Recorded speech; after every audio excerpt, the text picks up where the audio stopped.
Subscribe button को दबा दें और घंटे की आकार के बेल घंटी को भी दबा दें ताकि हमारे नए वीडियो आपको लगातार मिलते रहें।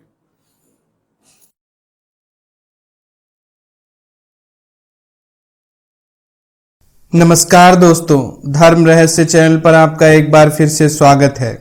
मंदिरों की श्रेणी श्रृंखला में आज मैं आपको ऐसे मंदिर के बारे में बताऊंगा जो महाभारत काल से जुड़ा हुआ है और उसकी कथा भी सुनाऊंगा और कैसे वो राजवंश की देवी बनी ये भी बताऊंगा।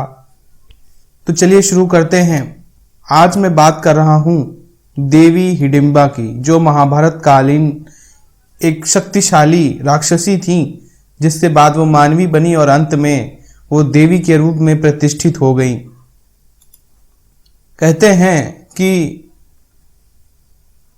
हिडिंबा जो है ये महाभारत में जो है महाबली भीम की जो थी पत्नी थी, और जो कुल्लू राजवंश है वो हिडिंबा का जो है देवी को जो है कुल देवी के रूप में उनको मानता है। और इन देवी का एक ऐतिहासिक मंदिर जो है हिमाचल प्रदेश के प्रमुख हिल स्टेशन मनाली से मात्र 1 किलोमीटर दूर डुंगरी नामक स्थान पर स्थित है, जिसे देखने के लिए हर साल हजारों शरणार्थी दर्शनार्थी यहाँ पर आते हैं, वो दर्शन करते हैं इस मंदिर का। कहते हैं इस मंदिर का निर्माण जो है 1533 ईस्वी में कराया गया था और कभी मंदिर में जो है जानवरों की बलि दी जाती थी, लेकिन अब यहाँ जानवरों की बलि नहीं दी जाती है। लेकिन मंदिर की दीवारों पर आपको सैकड़ों प्रकार के जीवों के जो है सींग वगैरह देखने को मिल जाएंगे। जो यहाँ 1553 ईस्वी में महाराजा बहादुर सिंह जी थे, उन्होंने पैगोडा शैली में इस मंदिर का निर्माण करवाया था।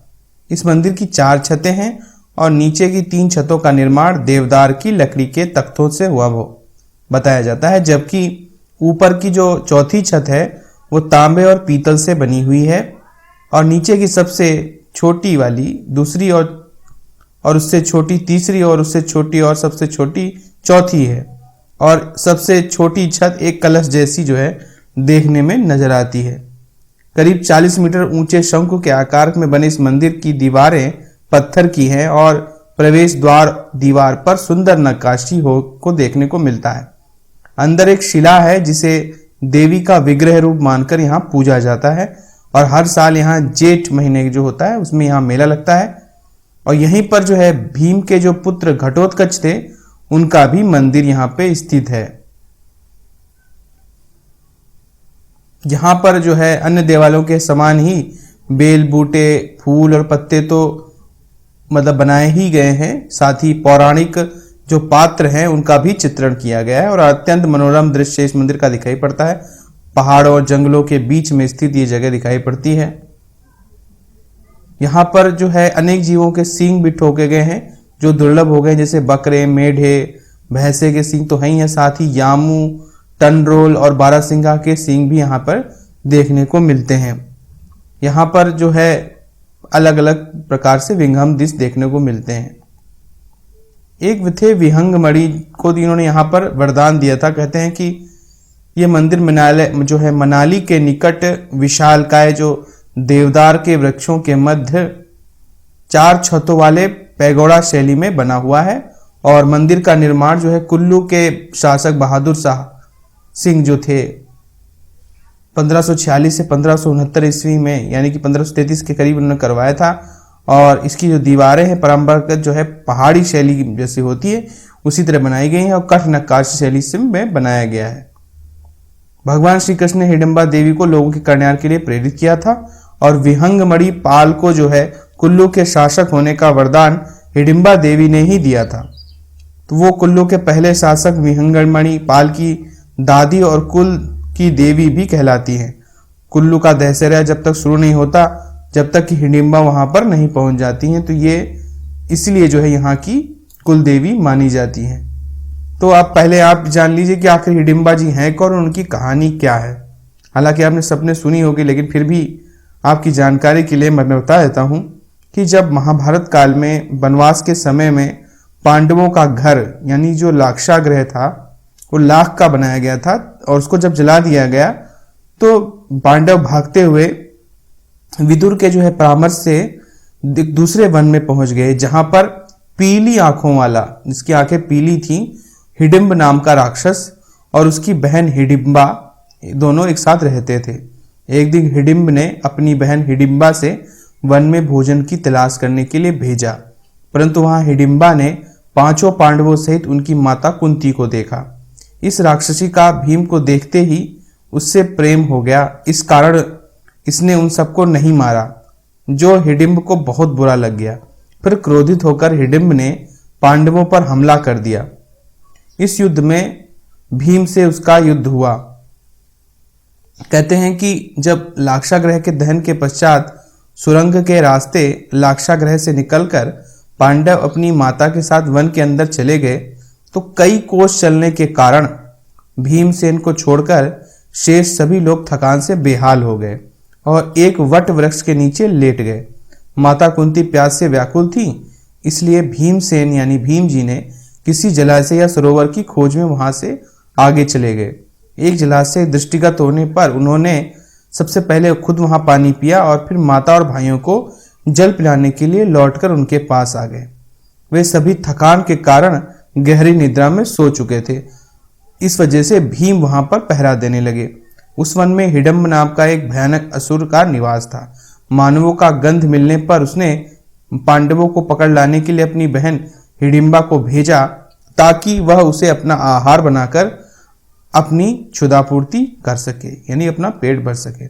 वहां पर पहुंचने पर हिडिंबा ने भीमसेन को पहरा देते हुए देखा और उसके सुंदर मुखारविंद यानी सुंदर चेहरे और बलिष्ठ शरीर को देखकर उस पर आसक्त हो गई। उसने अपनी राक्षसी माया से एक सुंदर अपूर्व लावण्यमयी सुंदरी का रूप बना लिया और भीमसेन के पास पहुंच गई। भीमसेन ने उससे पूछा, हे सुंदरी, तुम कौन हो और रात्रि में इस भयानक वन में अकेली क्यों घूम रही हो? भीम के प्रश्न के उत्तर में हिडिंबा ने कहा, हे नरश्रेष्ठ, मैं हिडिंबा नाम की राक्षसी हूँ। मेरे भाई ने मुझे आप लोगों को पकड़ लाने के लिए भेजा है, परंतु मेरा हृदय आप पर आसक्त हो गया है तथा मैं आपको अपने पति के रूप में प्राप्त करना चाहती हूँ। मेरा भाई हिडिंब बहुत दुष्ट और क्रूर है, किंतु मैं इतना सामर्थ्य रखती हूँ कि आपको उसके चंगुल से बचाकर सुरक्षित स्थान तक पहुंचा दूं। इधर अपनी बहन को लौट कर न आया देख हिडिंब उस स्थान पर जा पहुंचा जहां पर हिडिंबा भीमसेन से बातचीत कर रही थी। हिडिंबा को भीमसेन के साथ प्रेम पूर्वक बात करते देख वो क्रोधित हो गया और हिडिंबा को दंडने के लिए उसकी ओर झपटा। यह देखकर भीम ने उसे रोकते हुए कहा, रे दुष्ट राक्षस, तू एक स्त्री पर हाथ उठाते हुए तुझे लज्जा नहीं आती? यदि तू इतना ही वीर और पराक्रमी है तो मुझसे युद्ध कर। इतना कहकर भीमसेन ताल ठोककर उसके साथ मल्ल युद्ध करने लगे। कुंती और अन्य पांडवों की भी नींद खुल गई। वहां पर भीम को एक राक्षस के साथ युद्ध करते तथा एक रूपवती कन्या को खड़ी देखकर कुंती ने पूछा, पुत्री, तुम कौन हो? तो हिडिंबा ने उसे सारी बात बता दी। अर्जुन ने हिडिंब को मारने के लिए जैसे ही धनुष उठा लिया, किंतु भीम ने उसे बाण छोड़ने से मना करते हुए कहा कि हे अनुज, तुम बाण मत छोड़ो, ये मेरा शिकार है और मेरे ही हाथों मरेगा। इतना कहकर भीम ने हिडिंब को दोनों हाथों से पकड़कर उठा लिया और उसे हवा में अनेक बार घुमाकर इतनी तीव्रता के साथ भूमि पर पटका कि उसके प्राण पखेरु उड़ गए, यानी कि उसकी मृत्यु हो गई। हिडिंब के मरने पर वे लोग वहां से जाने लगे। इस पर हिडिंबा ने कुंती के चरणों में गिरकर प्रार्थना की कि हे माता, मैंने आपके पुत्र भीम को अपने पति के रूप में स्वीकार कर लिया है। आप लोग मुझे कृपा करके स्वीकार कर लीजिए। यदि आप लोगों ने मुझे स्वीकार नहीं किया तो मैं इसी क्षण अपने प्राणों को त्याग दूंगी। हिडिंबा के हृदय में भीम के प्रति प्रबल प्रेम की भावना देखकर युधिष्ठिर बोले, हिडिंबे, मैं तुम्हें अपने भाई को सौंपता हूं, किंतु यह केवल दिन में तुम्हारे साथ रहा करेगा और रात्रि को हम लोगों के साथ रहा करेगा। हिडिंबा इसके लिए तैयार हो गई और भीम के साथ आनंद पूर्वक जीवन व्यतीत करने लगी। 1 वर्ष व्यतीत होने पर हिडिंबा का पुत्र उत्पन्न हुआ। उत्पन्न होते समय उसके सिर पर केश यानी कि उत्कच न होने के कारण, यानी सिर से टकला होने के कारण उसका नाम घटोत्कच रखा गया। वह अत्यंत मायावी निकला और जन्म लेते ही बड़ा हो गया। हिडिंबा ने अपने पुत्र को पांडवों के पास ले जाकर कहा, यह आपके भाई की संतान है, अतः यह आप लोगों की सेवा में रहेगा। इतना कहकर हिडिंबा वहां से चली गई। घटोत्कच श्रद्धा से पांडवों तथा माता कुंती के चरणों में प्रणाम कर बोला, आप मेरे योग्य सेवा बताइए। उसकी बात सुनकर कुंती बोली, तू मेरे वंश का सबसे बड़ा पौत्र है, समय आने पर तुम्हारी सेवा अवश्य ली जाएगी।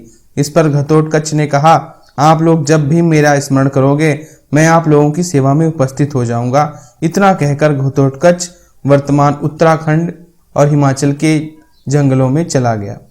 तो ये थी कहानी हिडम्बा देवी की, और कैसे जो है वो यहाँ उनकी आज यहाँ जो एक मंदिर का निर्माण हुआ उनके नाम से। तो ये सब उसी कहानी से जुड़ी हुई है जो महाभारत काल में घटित हुई थी। अगर आपको कभी मनाली घूमने का मौका मिले तो हिमाचल प्रदेश के मनाली में जा कर के आप इस विहंगम मंदिर को देख सकते हैं। यहाँ पर सैलानियों की अच्छी खासी भीड़ लगती है। अगर आपको ये जानकारी पसंद आई हो तो लाइक करें, शेयर करें, सब्सक्राइब करें। आपका दिन मंगलमय हो। धन्यवाद।